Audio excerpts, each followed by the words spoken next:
Luana, por favor. Tá ligado? Ah, tá. Foi. Bom, boa tarde, pessoal. Meu nome é Luana. Eu sou agora Head de Descarbonização na PSR.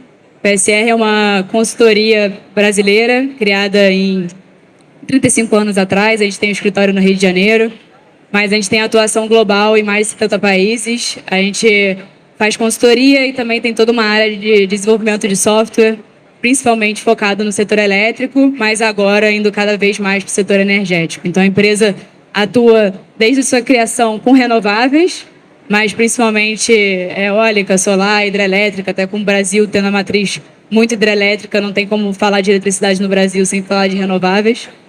Mas, recentemente, a gente começou a atuar em atuações na área de energia como um todo. E a minha atuação é nessa parte de energia, então trabalhando principalmente com combustíveis renováveis, seja de origem biológica, ou seja, os biocombustíveis, aí olhando biometano, olhando combustível de aviação sustentável, olhando etanol, biodiesel, todos os combustíveis, biocombustíveis que vão ser muito importantes para essa descarbonização, e o Brasil tem um potencial gigantesco de biocombustíveis. A gente tem capacidade de se tornar não só para nossa descarbonização, mas também um exportador de biocombustíveis para o mundo.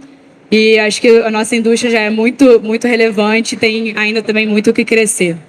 Além dos biocombustíveis, eu atuo bastante também com os combustíveis renováveis de origem não biológica, que são hidrogênio, amônia, metanol, todos esses combustíveis sintéticos que se fala muito agora. Até a gente já teve um painel hoje à tarde que já falou muito sobre hidrogênio. E essas duas atuações, tanto biocombustíveis como combustíveis sintéticos, acho que é a composição para o Brasil tanto se descarbonizar quanto conseguir descarbonizar o mundo, se tornando um exportador de produtos verdes. É um prazer estar aqui e boa tarde a todos. Olá, pessoal. Boa tarde. Eu sou Alexandre Barbosa. Eu sou o CEO da Carbon Hub, uma empresa brasileira que ela atua como uma Green Tech, né? Ela é uma empresa que funciona no modelo de hub de inovação. Então, a gente é focado em processos de descarbonização. Hoje, nosso principal cargo-chefe é um produto chamado Decarbonization as a Service. Então, a gente atua fazendo uma investigação, levantamento, análise de inventário de todas as fontes de emissão da indústria. E aí a gente está falando aí da indústria do setor energético, construção civil, indústria química, faz esse diagnóstico, realiza uma avaliação, né, de oportunidades, tanto do ponto de vista de desenvolvimento de projetos de eficiência operacional, né, que são os projetos in-setting, quanto projetos off-setting. Então, nesse processo, a gente conta com alguns parceiros tecnológicos, né, seja na etapa de investigação, também na etapa de desenvolvimento de projetos. Então, a gente tem parceiros que desenvolvem projetos de biocombustíveis, de hidrogênio, de reflorestamento, ONGs de biodiversidade. Então, consolidando todo esse processo, a gente faz um monitoramento, né, de todo o processo e entrega um projeto turnkey, né, seja ponta a ponta, e faz com que a indústria ela não tenha preocupação em relação às suas emissões. Paralelamente, eu também estou como coordenador de um grupo de transição energética e descarbonização da Prefeitura de Niterói. É um hub, é um ecossistema, quer dizer, que envolve as 4 hélices, né? Seja a academia, a gente tem aí a parceria com a Universidade Federal Fluminense, com o governo, SEBRAE, a Fundação CERT, e todas essas empresas que estão conectadas, elas também têm um objetivo de realizar a transição energética e desenvolver soluções para a descarbonização. Então, a gente também acredita que esse processo de descarbonização primeiro, ele passa de uma etapa de conscientização, né, da gente pensar no passado o que a indústria tem feito e o que ela precisa fazer para o futuro. E quando a gente olha sobre uma visão de economia de baixo carbono, E aí é onde a gente já começa a fazer um trabalho mais intenso dentro da indústria, de modelagem de processo, de revisão de atividades. Então, basicamente, a Carbon Hub ela nasceu para conectar propósito, estratégia e tecnologia. Essa foi a introdução mais longa do evento até agora. Bom, pessoal, boa tarde. Cumprimentar todos vocês, os colegas aqui do painel. Cumprimentar também a organização aqui do Rio Innovation Week, que está muito bonito. Parabéns para o pessoal da Sai do Papel, nossos parceiros. Vou ser bem breve, eu sou head do Hub de Descarbonização da Anshan. Talvez boa parte de vocês conheçam a Anshan, é a maior entidade multissetorial do Brasil. São 5.000 empresas associadas no Brasil inteiro, em 16 unidades regionais. A gente existe já há mais de 100 anos para promover um melhor ambiente de negócio, seja através de networking, promoção de conteúdo, negócios internacionais, advocacy, inovação e também ESG. Nos últimos anos, nos últimos meses, principalmente, essa pauta de ESG veio parar muito na mesa de inovação, que é o meu background, justamente para que a gente consiga usar essas metodologias que já vêm funcionando em outras esferas, né, dos negócios, a favor dessa transição para uma economia de baixo carbono. Então, é isso que a gente tem feito aqui no Hub de Descarbonização. Temos muita coisa para conversar, Alexandre, a gente depois toma um café e uma cerveja, mas vamos para a nossa pauta. Beleza, beleza. Vamos começar então com as perguntas. Talvez a primeira e mais óbvia, né? Quais são os desafios, os principais desafios ligados a esse mercado de descarbonização, uma economia de carbono zero? Vamos começar pela Luana novamente. Vamos lá. Obrigada, Orlando. Realmente são muitos desafios. Acho que a principal questão é tempo. A gente tem muito pouco tempo para atingir as metas definidas com o Acordo de Paris, que o objetivo é chegar a net zero, zero emissões líquidas em 2050, e a gente já está aqui em 2023 com as emissões aumentando a cada ano. Então, esse tempo é uma questão muito relevante. A gente, na nossa história, nunca teve uma transição energética tão rápida. Em 30 anos, a gente tem que estar usando renováveis, usando captura de carbono, usando diversas tecnologias para reduzir emissões no setor energético, sem falar de emissões de agricultura, emissões de pecuária, emissões de desmatamento. Então, é um desafio muito grande, é um desafio que tem que ser implementado em curto prazo, né? E aí, com essa, olhando mais o setor energético, o foco em desenvolver tecnologias, implementar em escala tecnologias que já existem, já tem muitas tecnologias de baixo carbono muito bem desenvolvidas. A gente vê a solar e eólica com preços baixos, já competindo muito bem com a fonte fóssil. Mas a gente precisa também investir em novas tecnologias, aí olhando o hidrogênio, a própria captura de carbono, o uso de combustível sustentável de aviação, implementar em escala veículos elétricos, veículos a etanol, veículos a hidrogênio. Ainda tem muito o que acontecer, ainda precisa muito investimento acontecer nesse curto prazo para ganhar escala em todas essas tecnologias que são relevantes para a descarbonização. Alexandre, vamos tentar manter a ordem, depois a gente inverte. Bom, os desafios, né, são muitos, realmente, Luana. Basicamente, é um tema complexo. Acho que, basicamente, aí todo mundo questiona bastante. Eu quero comprar crédito de carbono. E, assim, coincidentemente, hoje foi aprovada aí a regulamentação do mercado de carbono no Senado. E isso é um ponto muito positivo, que começa a mobilizar o interesse de grandes indústrias em acelerar esse processo de descarbonização. Eu acredito que o segmento de transporte e construção civil, que hoje representa aí quase 40% das emissões globais, tenha bastante oportunidade. No entanto, a gente precisa desenvolver mecanismos de amplificação dessa temática de descarbonização. Ou seja, não é somente da boca para fora. Precisamos agir na prática. Concordo plenamente. Eu vejo duas linhas de desafio principais. A gente vinha conversando isso ali nos bastidores. O primeiro é para soluções que a gente já tem um certo caminho desenvolvido, é a escalabilidade, como a Luana falou. Acho que nos combustíveis, especificamente, isso já vem sendo trabalhado há muitos anos, né? O Brasil é um destaque nisso já há muito tempo. Mas a escalabilidade disso, no caso de multinacionais, o convencimento das matrizes fora do Brasil de que aqui a transição energética tem suas particularidades. Acho que é uma das linhas de desafio, né, para o que a gente já tem uma visão de solução. O outro é porque a gente não tem solução ainda tão vista, fugindo um pouco desse setor de energia, que é muito da vocação aqui do Rio de Janeiro, mas tem indústrias, como as que o Alexandre citou, que pela própria natureza do negócio emitem muito gás carbônico nas suas produções. Como a gente faz para negócios centenários, negócios que já estão estabelecidos na sociedade, que inclusive empregam centenas de milhares de pessoas no mundo inteiro, mudem, né, toda a sua produção, que hoje é calcada em processos que emitem gás carbônico.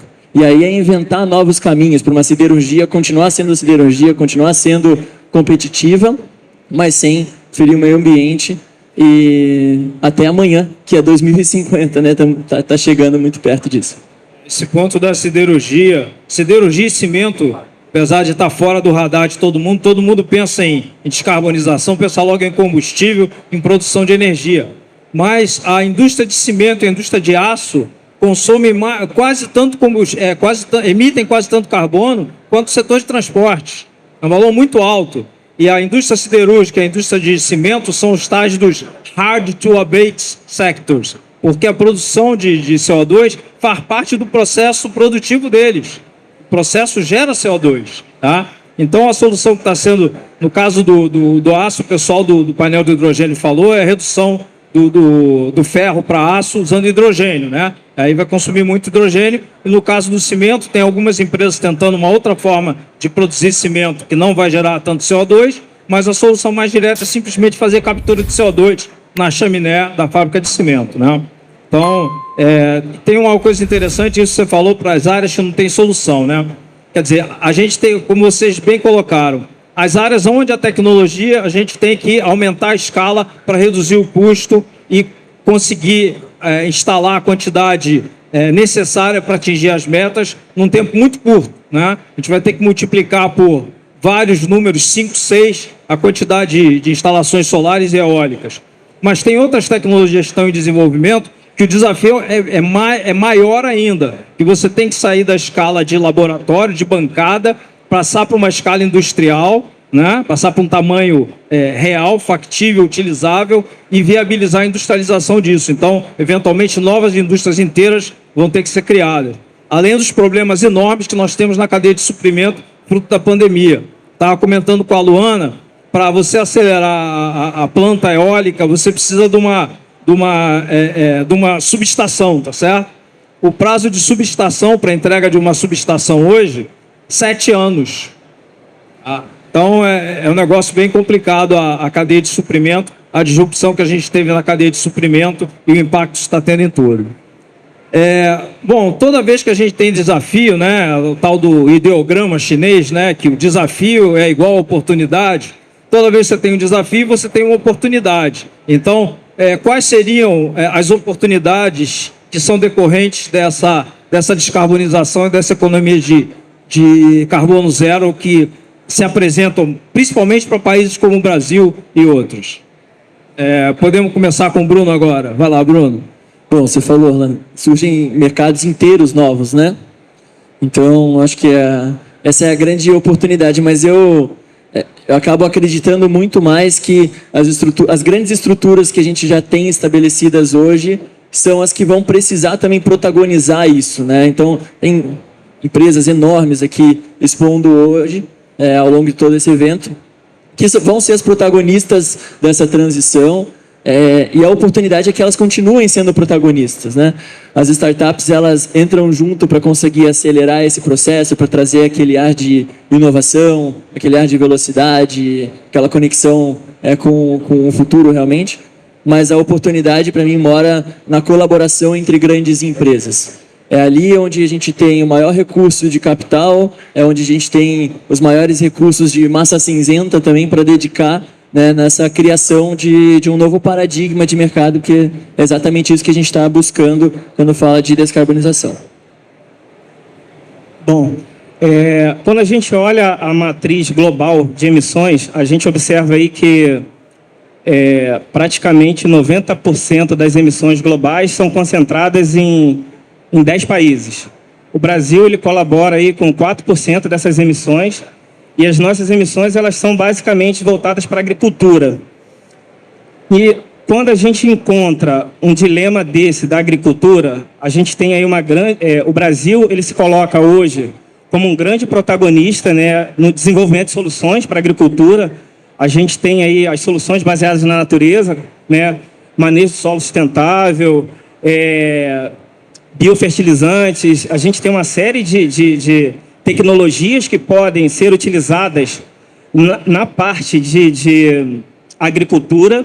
E, paralelamente, né, logo na sequência, o uso da energia, ela se posiciona como uma oportunidade que pode ser altamente escalável, né? Apesar do Brasil ter a energia como a sua segunda maior fonte de emissão, ela pode ser replicada, essas soluções, para todos os outros países.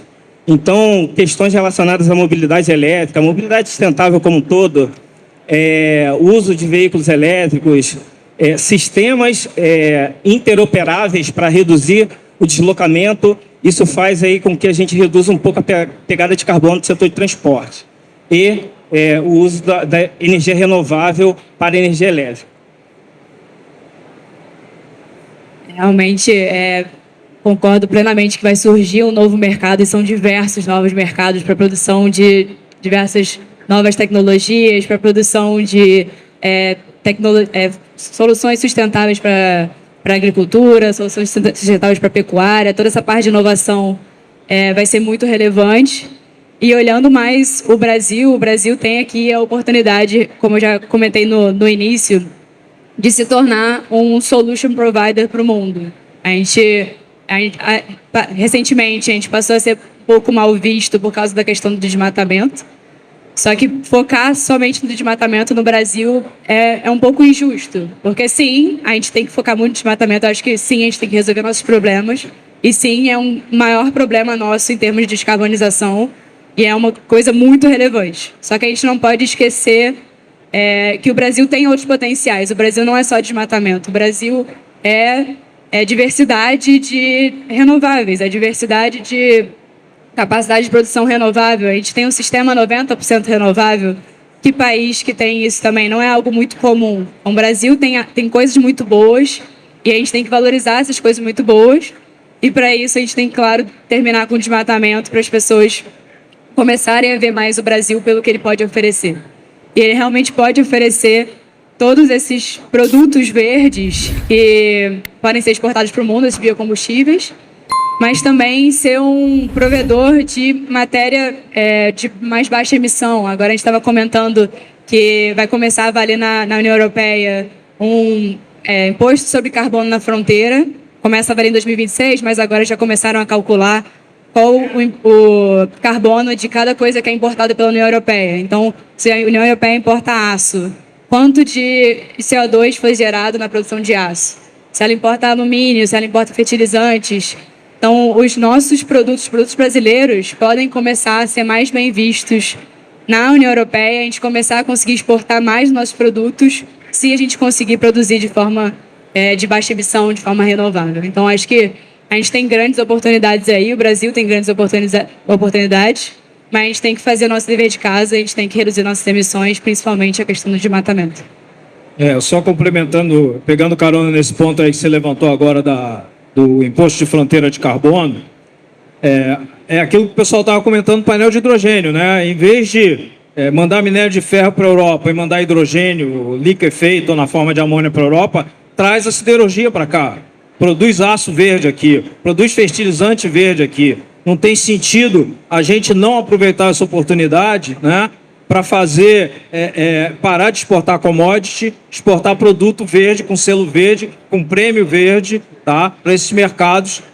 Do contrário, os nossos produtos vão ser boicotados e taxados lá, tá certo? Outra oportunidade imensa é crédito de carbono, né? Se a gente mantiver as nossas florestas em pé e fizer projetos de reflorestamento, justamente acabar o desmatamento e reflorestar aquelas áreas, a gente tem um potencial imenso de capturar o valor dos créditos de carbono que vão ser necessários para fazer o offset de produções do que a gente ainda vai precisar queimar de combustível fóssil, até que tenha feito a transição em todos os carros de passeio, enfim, aviação, shipping, etc. Tá? Eu entendo, e é consenso entre nós todos aqui, que essa transição para a economia de carbono zero está impulsionando a inovação do setor de energia de uma forma tremenda, né? Eu não sei se vocês têm algum comentário adicional que vocês fizeram até agora sobre esse ponto aí, algum ponto especial que vocês queiram tocar, que vocês já comentaram sobre isso, algum ponto adicional que vocês queiram focar nessa parte específica da inovação que está sendo acelerada, né, por conta da transição? Diga, Bruno. Orlando, um pouco ligado a isso, mas um pouco ligado também ao que a Luana falou, é que um dos desafios, inclusive para a partir do momento que tiver essas regulações um pouco mais fortes em União Europeia e outros lugares do mundo, é a nossa capacidade de captação, mensuração e análise desses dados de emissões de carbono, né? E a rastreabilidade de tudo isso. Então, aqui no Hub de Descarbonização, a gente trabalha com uma grande empresa do agro que tem uma capacidade de mensuração de emissões em algumas culturas no campo bastante impressionante. Mas eles querem medir quanto que aquela batata frita que a gente compra na gôndola do mercado emitiu de gás carbônico na atmosfera. Isso passa da cultura lá da batata, passa pelo transporte, como comentando, passa pela indústria e passa também pelo varejo. Conseguir mensurar de uma forma confiável, né? E ainda hoje a gente vê algumas divergências na mensuração de emissões de gás carbônico em várias indústrias. Conseguir mensurar de uma forma confiável, conseguir registrar esses dados. A gente tem trabalhado muito forte com alguns institutos de ciência e tecnologia, com tecnologia blockchain para mensuração de emissões. Para conseguir entregar esse produto que atende à demanda, né, a expectativa tão alta desses países para onde a gente vai exportar, é um desafio tão grande quanto deixar de emitir. Então, tem muitas frentes para as quais a gente precisa olhar realmente, por isso que é tão importante esse espaço está cheio hoje e tanta gente está preocupada e trabalhando nesse sentido. Maravilha. Fiquei muito feliz com o que eu ouvi. Isso, acho que as palavras do Bruno é um sonho pessoal. Eu acompanho já há bastante tempo alguns processos de rotulação, né, as características nutricionais dos alimentos, né? E aí, acho que recentemente uma empresa americana começou a desenvolver produtos com essa tabela da pegada de carbono dos seus produtos. Então eu acho Essa que eu nunca vi. eu acho que é uma excelente oportunidade, até complementando isso, que assim existe a metodologia, a gente consegue fazer uma avaliação do ciclo de vida do produto. A gente consegue estabelecer para cada produto o que a gente está emitindo de CO2 e a gente impacta diretamente na sociedade. Então, a hora que a sociedade começar a entender que ela está comprando um produto que emite mais carbono do que o outro, isso começa a gerar bastante valor e aí a gente muda o mundo. Mas, enquanto a gente não tiver essa visão de impacto socioambiental, a gente vai continuar com os processos conservadores e tradicionais. Então, acho que bastante feliz. Só antes de passar para você, Luana, eu acho que isso se complementa, mas depende do preço. Muito tem que ser acessível. A gente trabalhou com uma empresa que estava desenvolvendo fibra têxtil a partir de celulose para coleções de vestuário mais sustentável. Mas isso aumentava consideravelmente o preço e é uma grande varejista. E isso no Brasil se tornou inviável. Começaram a desenvolver para as coleções na Europa. Então, ainda mais pensando no nosso país, na nossa realidade, na quantidade de pessoas que a gente tem no Brasil, além de conseguir desenvolver a tecnologia e aplicar, a gente precisa fazer isso de uma forma acessível, né? Então, isso é bastante desafiador também. Ótimo ponto, Bruno. Isso é realmente que eu ia comentar. Dentre os desafios da transição energética, acho que um dos principais agora no curto prazo também é essa questão de custo. Que a gente está auxiliando diversos players no mercado de energia que já estão querendo aplicar várias tecnologias de descarbonização, já estão querendo reduzir suas emissões, já estão querendo fazer a diferença, mas aí eles olham o impacto que isso teria nas suas operações, o impacto que isso teria no preço do seu produto, e agora eu vou ter um produto 2 vezes mais caro. Quem que pagaria por isso? Então, emite metade do carbono, mas é 2 vezes mais caro. Totalmente renovável, 2 vezes mais caro. Quem que está pagando? E a gente vê muito mercado europeu se abrindo a isso, querendo pagar um prêmio, até a gente vendo, por exemplo, o etanol de segunda geração da Raízen, que usa resíduos para produzir o etanol. Eles estão pensando em exportação, eles não pensam tanto em mercado interno. Porque eles sabem que em mercados mais desenvolvidos, claro que países que têm uma capacidade maior de pagamento conseguem ter um mercado premium que pagaria mais por essas questões. E para o Brasil, esse é um mercado que ainda não está acontecendo aos poucos. Mas, claro, é um negócio que a gente tem que fazer tomando cuidado com a nossa população, tentando fazer a questão da transição energética justa, que também não adianta ser totalmente renovável, mas ter uma pressão inflacionária gigantesca que vai impactar a nossa população. Então, essa é um desafio muito complexo ainda. Além da questão de custo, tem um fator cultural também, né? Uma parte da redução esperada de emissão de gás de efeito estufa tem a ver com mudança de dieta e mudança de hábitos de consumo. Se você pega o relatório lá, agora eu não lembro que eu li os dois no final de semana, do IPCC e da IEA, tem lá uma parcelinha que é mudança de dieta, ou seja, parar de comer carne, galera. Picanha, ó, no more, tá? No máximo hambúrguer de grão de bico, tá bom? Beleza? E a outra coisa é padrão de consumo, né? Não sei se vocês já viram o descarte de roupa no deserto da Atacama do Chile. É um absurdo. Eu ouvi uns números muito malucos sobre a quantidade de emissões de carbono da indústria de confecção, da indústria da moda. É um número tão absurdo que eu não fiz questão de esquecer. Mas é um negócio assim assustador. Para que a gente precisa ter 5 calça jeans, né? Não precisa, né? Mas, enfim, é um padrão de consumo que a gente tem que dar uma alterada nisso aí. E isso está na conta do pessoal para a gente chegar no net zero, tá? Então vai ser meio complicado. Eu acho que a gente podia falar um pouco de quais são as estratégias que os setores industriais estão usando para atingir essa meta de carbonização. Vou falar rapidamente o que a indústria de energia, óleo e gás e produção de energia está fazendo, né? A primeira coisa que as empresas estão fazendo é buscar eficiência energética nas unidades, evitar emissões fugitivas de gás metano. O metano tem um impacto 60 vezes maior que o CO2 no efeito estufa. Então, a redução das emissões de metano, aquele gazinho que fica escapando do depósito de lixo e de fermentação, é um problema sério quando você tem poço de petróleo, que muitas vezes você ventila esse gás, porque não é econômico recolher. Está se buscando meios de fazer isso de forma econômica. Na Noruega, onde existe a taxa de carbono, eles fazem eletrificação das plataformas, mas isso só é economicamente viável com a taxa de carbono. Sem a taxa de carbono, isso não é economicamente viável. O que as empresas têm feito é utilizar geração mais eficiente, de ciclo combinado, que aumenta a eficiência da geração de 30% no ciclo aberto para 70%, 80%, utilizando o calor para gerar vapor e produzir mais energia. Então, basicamente, as empresas de óleo e gás estão fazendo isso, tá?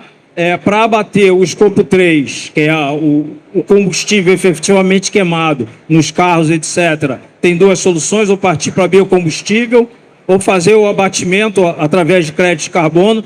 Vocês devem ter visto agora, a Petrobras lançou a gasolina premium, para a qual ela já comprou créditos de carbono, e aquela gasolina é neutra em carbono. Ou seja, o carbono que você vai emitir no seu carro, quando você usar aquela gasolina, já foi offset, né? Já foi compensado pelo crédito de carbono. Isso é um conceito que é consenso entre as empresas de petróleo, que a gente não vai poder virar um switch, né? E acabar com os carros a gasolina no mundo. Então, isso vai acontecer de forma gradual. E, naturalmente, todas as empresas estão com metas de aumentar o seu investimento em energias renováveis, principalmente as europeias. A Petrobras agora teve uma mudança, mas ainda não está no mesmo nível das europeias, porque não tinha ou não tem a mesma pressão da sociedade que elas têm lá. E as americanas estão um degrau abaixo, estão vendo uma oportunidade, principalmente no mercado CCUS, que é uma coisa que vai ser necessário acontecer, tá? Então, se vocês quiserem comentar aí, cada um sobre uma área diferente da indústria, seria interessante. Eu posso falar um pouquinho, rapidamente, do mercado de energia, mas na área de distribuição, né? As empresas do setor energético, da distribuição, elas têm atuado bastante numa estratégia 4D, né? Descarbonização, digitalização, democratização, e o 4D sempre me foge à memória, mas acredito que quem é da área vai saber. Isso é uma estratégia muito interessante se a gente olha do ponto de vista de que as mudanças climáticas ela tem um impacto no risco do negócio. Então, quando a adoção dessa abordagem, né, de 4Ds, ela diz que você utiliza a digitalização para ser mais eficiente operacionalmente, né? Utilizar fontes de descarbonização, energia mais limpa, para você garantir o teu equilíbrio do sistema elétrico. E a democratização para você entregar mais energia justa para todas as pessoas. Então, é uma abordagem que eu vejo com bons olhos. Eu acho que cada uma no seu segmento, né? Cada empresa que presta serviço em cada uma dessas abordagens consegue extrair bons valores e gera um conceito de circularidade que fortalece a marca, né? Acho que é isso. Fiquei na dúvida se vou falar sobre transporte ou indústria, mas vamos que vamos. Bom, comentando um pouco sobre o transporte, no Brasil, como já comentado antes, as maiores emissões estão no setor de agropecuária e mudança de uso da terra, ou seja, desmatamento mais agropecuária. Mas se você olha no setor industrial, no setor de energia, que seria 30% das emissões brasileiras, o maior emissor é o setor de transporte. O setor de transporte é um desafio muito grande para o Brasil. O Brasil é muito dependente do modal rodoviário, que é um modal que usa basicamente diesel, gasolina. A gente tem já alguns benefícios que a gente já usa na gasolina, 27% de etanol, e tem também a opção etanol puro.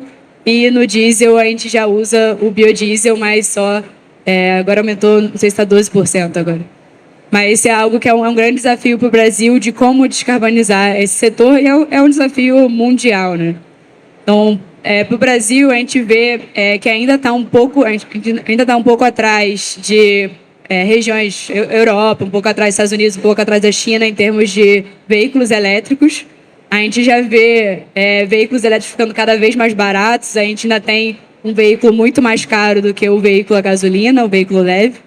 Mas a gente já viu anúncio de algumas indústrias chinesas entrando aqui no Brasil já para oferecer um veículo a R$150 mil. Ainda é caro, mas é algo que está reduzindo. E a gente já vê que com a economia no uso da eletricidade frente à gasolina, já fecha a conta na vida útil do carro. Então, por exemplo, você olha os modelos de Uber, 99, esse pessoal que usa muito os carros, taxistas também, já fecha a conta você trocar para o elétrico, só que ainda tem o impacto de então, como pagar por esse valor a mais de investimento, que não é um valor que a pessoa nem tem no bolso, R$150 mil. Então, como incentivar isso para que as pessoas comecem a usar os elétricos e comecem a se decarbonizar até ter redução de preço custo operacional. Então, poderia ter alguma iniciativa governamental ajudando, entrando nisso. Então, esse é um caso. A gente vê isso também para ônibus e caminhões, e ônibus públicos. Já está começando a valer a pena se trocar um ônibus público para elétrico. A gente já vê algumas prefeituras trocando, São Paulo, Rio de Janeiro, já investindo nisso. Então, ainda está um pouco demorado, mas o esperado é que entre cada vez mais veículos elétricos. E aí, para a nossa descarbonização, juntar veículos elétricos com os veículos a biocombustível, sem remover o biocombustível, seria a solução ideal para a gente conseguir reduzir nossas emissões no setor de transporte. E, além de emissões no setor de navegação e aviação, mas são setores que estão um pouco mais distantes, aí talvez o elétrico não vai entrar, talvez teria que entrar com combustíveis sintéticos. Então, a gente tem muitos desafios aí pela frente, e acho que o Brasil está aos poucos entrando mais rápido nesse movimento de transição. Só um ponto que eu queria ressaltar: quando se produz o diesel verde, que é o diesel onde você processa o petróleo junto com matéria orgânica, você também produz QAV verde, tá? Com conteúdo de matéria orgânica alta. Então isso vai ser um processo gradativo até que se use uma rota com 100% de produtos biocombustíveis para produzir o SAF a partir de biocombustível. Tá? Acho que essa é a rota aí. Talvez carro seja uma boa, o híbrido, né? Híbrido com motor flex, tem ali no stand da Stellantis, se vocês quiserem ver. Já existe essa solução aqui para o Brasil, pode ser uma boa, um bom veículo de transferência entre o status quo e o tudo elétrico, até por causa da ausência de infraestrutura de recarga, né? Isso vai demorar um pouquinho. Se eu puder contribuir até com um olhar um pouco diferente, a gente acaba falando muito sobre como cada setor está avançando nessa pauta de descarbonização, mas a colaboração, o contato, né, a troca entre esses setores, eu acho que é tão importante quanto. Vamos pegar o exemplo da própria eletrificação de frotas. A gente já trabalhou com uma empresa, uma grande, que tinha a meta de eletrificar 100% da frota até 2040, né? Inclusive no Brasil, que é bastante questionável. Mas eletrificar a frota mexe com uma cadeia inteira. Então, você colocar a bateria no carro, o carro fica mais pesado. O carro ficando mais pesado, ele gasta mais energia. Para você tentar reduzir o peso desse carro, você pode tentar investir em outros materiais, como o alumínio. Mas o alumínio, ele é muito maleável, diminui a segurança do carro. Então, você precisa juntar essa montadora com uma empresa de alumínio para desenvolver um alumínio muito mais seguro para o carro. Ao mesmo tempo que você precisa falar de modelo de recarga, que você precisa unir o governo, unir as concessionárias de rodovias, as empresas de autopeça. Então, a descarbonização de qualquer setor ele acaba envolvendo muitos outros setores. E até me sinto mais confortável de falar sobre essa interface entre diferentes setores, porque é um pouco do meu dia a dia. A gente tem 7 grupos de trabalho nisso, né, no Hub aqui da Anshan, um só para olhar para recursos naturais e energia. No momento, a gente está falando muito de biomassa. Desenvolver biomassa para a indústria da siderurgia é interessante para o agro, é interessante para outras empresas de outros segmentos também. Aí, mapear fornecedores de biomassa de diferentes lugares do Brasil. Pode vir da casca do açaí, pode vir da casca da madeira, pode vir da cana-de-açúcar. Trabalhar com universidades que sejam capazes de fazer blends dessa biomassa, enriquecer essa biomassa. Tem o terceiro ponto, que é transformar isso em combustível. Tem o quarto ponto, que é escalar isso num nível que todas essas empresas consigam utilizar. Por isso que eu falo tanto da escalabilidade. E isso vira um outro grupo de trabalho só de oportunidades comerciais entre essas empresas, né? Gera todo um novo mercado. Mas isso tudo muito movido também, aí só para adicionar mais um ponto, a regulação e a financiamento. Regulação e financiamento, daí uma visão muito menos utópica aqui, acredito que é isso que vai fazer, de fato, essas empresas conseguirem promover uma transição. Quanto mais regulado esse mercado tiver, quanto mais vantajoso economicamente for, ou quanto mais, tirando a parte bonita do negócio, quanto mais elas tiverem uma pressão regulatória, uma pressão de investidores, aí sim as transformações vão acontecer. O know-how está aí, como a gente vinha falando, ele vem sendo desenvolvido, as universidades são muito ricas nesse sentido, as startups, e muitas aqui, estão fazendo um trabalho fantástico, aí depende justamente, né, de alguém virar essa chave, e esse alguém normalmente são os órgãos reguladores. Existem programas enormes de incentivo na Europa e nos Estados Unidos, né? Aquele Inflation Reduction Act, que não tem nada de redução de inflação, para acelerar a transição energética, derramou lá uma quantidade, sei lá, 450 bilhões de dólares, um número quase inimaginável para fazer essa transição. Então, a Europa está com programas semelhantes, mas provavelmente não da mesma ordem de grandeza. Esse ponto que você mencionou, né, quer dizer, a biomassa tem um potencial tremendo no Brasil, mas também tem um desafio enorme da logística, né? De você conseguir coletar todo esse tipo diferente, tratar, porque uma tem que ser triturada, outra tem que ser seca, outra tem que ser, enfim, é uma logística extremamente complexa. Oportunidade enorme para startups que conseguirem fazer isso de uma forma inteligente, rápida e eficiente, tá? Eu acho que a gente... Como a gente está vendo, né? Quer dizer, o problema de descarbonização é um problema complexo que envolve vários aspectos tecnológicos, regulatórios, de escala, de industrialização, de mudança de cultura em nós, né, como consumidores, nas empresas como fornecedoras, como mudar o jeito de produzir, o jeito de olhar para a produção, né? Não só o custo passou a ser importante, mas a emissão que o produto traz se tornou mais importante também.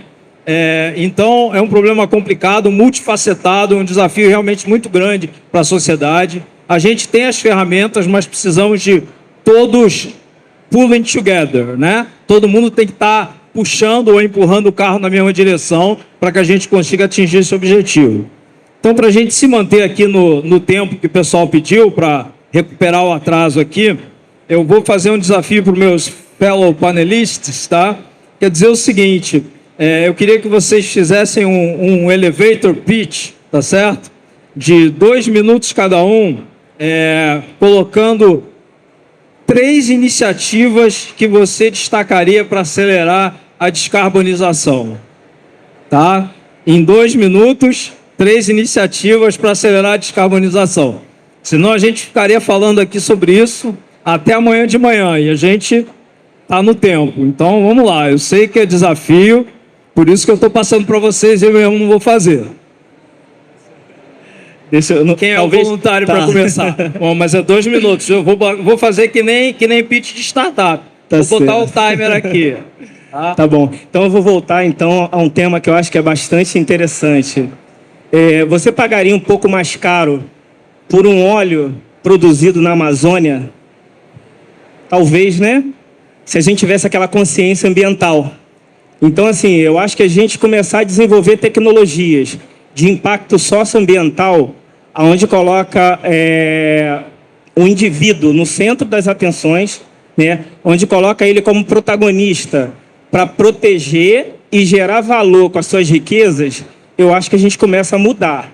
E aí, quem deseja, né, escalar, avançar com seus negócios, que compre seus produtos com seu valor agregado. E eu acho que, infelizmente, a gente busca hoje maneiras urgentes de resolver nossos problemas e a gente acaba sempre reescrevendo a mesma história, né? Voltando, desenvolvendo os mesmos processos. Então, assim, a gente precisa se posicionar, né? Inserir a sociedade no centro do problema e dizer que cada um faz parte. Então, assim, quando a gente começa a cobrar, monitorar, apresentar os dados do impacto que cada um gera, eu acho que a gente começa a mudar. Fora isso... Bom, o desafio, essa pergunta, caramba... Não, eu sei. Como eu confio em vocês, viu só? Mas pensando aqui, claro que tem milhões de outras coisas muito relevantes, mas pensando em 3 pontos, né? O primeiro, remover ao máximo políticas que incentivam combustíveis fósseis, incentivam o aumento de emissões.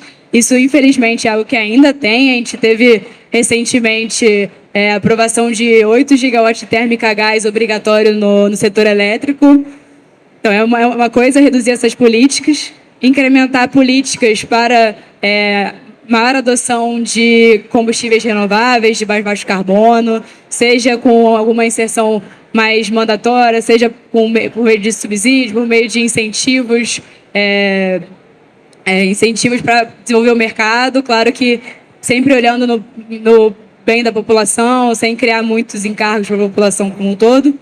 E acho que, por fim, muita inovação, muito desenvolvimento tecnológico, muito investimento em pesquisa, que a gente vai precisar de tecnologias novas em escala para conseguir atingir esse desafio.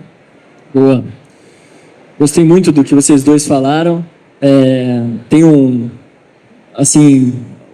sentimento, me pega muito sentimentalmente tudo que você falou, Alexandre, mas eu acredito mais em hackear o sistema por dentro. Eu acho que nesse assunto principalmente, que é tão importante, tão transformador, mas que está tão ligado à economia, a gente precisa falar realmente a linguagem que as empresas estão acostumadas a falar, que é a linguagem financeira. Eu acredito em 3 pontos. O primeiro é uma regulação muito boa, um advocacy muito bem feito para que a gente consiga, como país, aproveitar essa oportunidade que está colocada para a gente, por conta dos biocombustíveis, por exemplo, como a Luana comentou. Isso envolve mobilidade elétrica, isso envolve combustível renovável de aviação, envolve financiamento, envolve a PL do mercado de carbono que está sendo votada. Então, acredito primeiro nesse ponto do advocacy. Um segundo aí, até para atacar escopo 3, que a gente não teve muito tempo de falar disso, é uma capacitação da cadeia de valor das empresas na linguagem do operador. A gente está muito acostumado a sentar no palco e falar na linguagem de quem já entende. Tenho certeza que todos vocês aqui são interessados no tema e por isso estão aqui. Mas a gente precisa conseguir impactar empresas e pessoas que não estão ainda tão ligados, né, nesse tema no dia a dia. Então, a capacitação na cadeia de fornecedores, na linguagem que eles estão habituados. Não adianta a gente chegar falando do jeito que a gente está acostumado a falar. E o terceiro ponto, aí concordo plenamente com a Luana mais uma vez, inovação aberta entre as empresas, um protagonismo muito grande para as universidades que desenvolvem esse tipo de pesquisa, porque eu acho que é isso que realmente vai conseguir fazer com que a gente cumpra todos esses desafios. E você, Orlando, o que você vê? Eu acho que é fundamental acelerar esse ciclo de inovação, tá? Às vezes as inovações demoram um tempo absurdo para saírem do laboratório e chegarem onde elas são necessárias. Então, todos nós temos que ter essa preocupação de fazer o que a gente puder para acelerar esse ciclo. Isso envolve aproximar o pesquisador do problema real, tá certo? Ele tem que sujar o pé, tem que sujar a mão, tem que conhecer a realidade do problema que ele está tentando resolver para não bolar uma solução que vai ser inviável de ser utilizada na prática. A gente acredita muito nisso, enfim, a Petrobras sempre praticou isso, levava o povo do centro de pesquisa para o campo e o povo do campo centro de pesquisa e trocava de vez em quando a galera, né? Rodava para o pessoal entender isso daí. Então essa integração universidade-empresa é fundamental para isso. O veículo que eu entendo que é capaz de gerar essa aceleração são exatamente as startups. A galera resolve o problema numa velocidade absurda, tá certo? Se tiver o suporte certo de facilidade para teste, principalmente na área de deep tech, de hard tech, que fazer elétron é fácil, fazer átomo é um pouco mais difícil. E se a gente não fizer átomo também, a gente não vai conseguir resolver o problema da descarbonização. Então a gente precisa de startup hard tech, tá? Os laboratórios estão aí, o Brasil tem uma infraestrutura enorme de laboratórios públicos para qualificar, tem alguns centros especializados, principalmente o Senai, para fazer prototipagem rápida e teste. Então, se a gente não utilizar esse caminho para acelerar a entrega dessas inovações, para essas pesquisas virarem inovação, virarem produtos, a gente vai perder mais uma oportunidade. Então, pessoal, agradeço a vocês pela paciência de nos ouvir esse tempo todo. Muito obrigado aos meus colegas do painel, muito obrigado a Sai do Papel e a Innovation Week pelo convite. Acho que foi excelente o painel, essa discussão é muito rica e quanto mais gente for parte da discussão, mais rápida vai ser a solução. Muito obrigado.